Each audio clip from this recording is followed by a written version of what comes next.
भगवान शिव से जुड़ी एक छोटी सी कथा आपके साथ शेयर करती हूँ।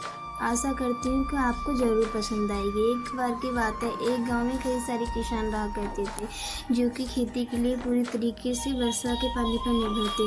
वर्षा के देवता इंद्र देवता को माना जाता है।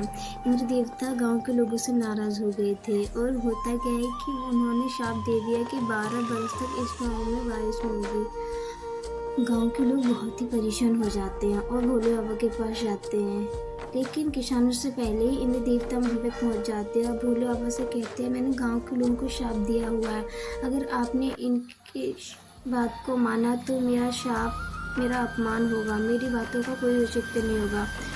तो फिर जब किसान पहुँचते हैं तो भोले बाबा उनकी वर्षा के लिए उनसे मना कर देते हैं। तो फिर एक किसान वापस आने के बाद सारे उदास हो जाते हैं, लेकिन एक किसान था जो जाके फिर से खेती करने लगता है। गांव के लोग कहते हैं, अरे बेवकूफ़ है तू क्या। जब किसान बोलते हैं कि बारिश ही नहीं होगी तो तेरा फ़ायदा ही क्या है खेती करने का। वो कहता है, बारिश नहीं होगी तो क्या हुआ, हमने जो इतने सालों से मेहनत की है उसका अभ्यास तो बना रहेगा, वो तो नहीं मैं भूलूँगा। ये बात पार्वती माता सुन लेती हैं और वो भोले बाबा से पूछती हैं, भोले बाबा, अगर आपने डमरू नहीं बजाया तो आप भी तो डमरू बजाना भूल सकते हैं, क्योंकि डमरू वर्षा का ही प्रतीक है। तो भोले बाबा डमरू बजा के देखते हैं तो बारिश हो जाती है। तो एक किसान की वजह से सब पूरे गांव को खुशी मिलती है।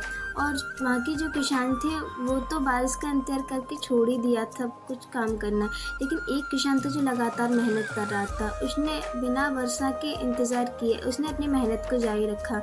अर्थात इस कहानी से मुझे ये शिक्षा मिलती है कि हमें अपने कर्म करते रहने चाहिए, फल ना मिले वो सब बाद की बातें होती है, और कर्म की पूरे लगन और ईमानदारी से करना चाहिए, क्योंकि कर्मों का फल कभी बेकार नहीं जाता। उसकी वजह से, एक किसान की वजह से सबको फ़ायदा होता है और भगवान भी बहुत खुश होते हैं, क्योंकि उन्हें खुद ही नहीं पता होता है कि ये कैसे हो गया, क्योंकि कर्मों से किया हुआ ईमानदारी का फल भगवान की ना चाहते हुए भी वो भगवान को देना पड़ता है। अर्थात मुझे अपना काम ईमानदारी से करना चाहिए। आशा है कि ये कहानी ज़रूर पसंद आएगी आपको। कमेंट करके ज़रूर बताइएगा।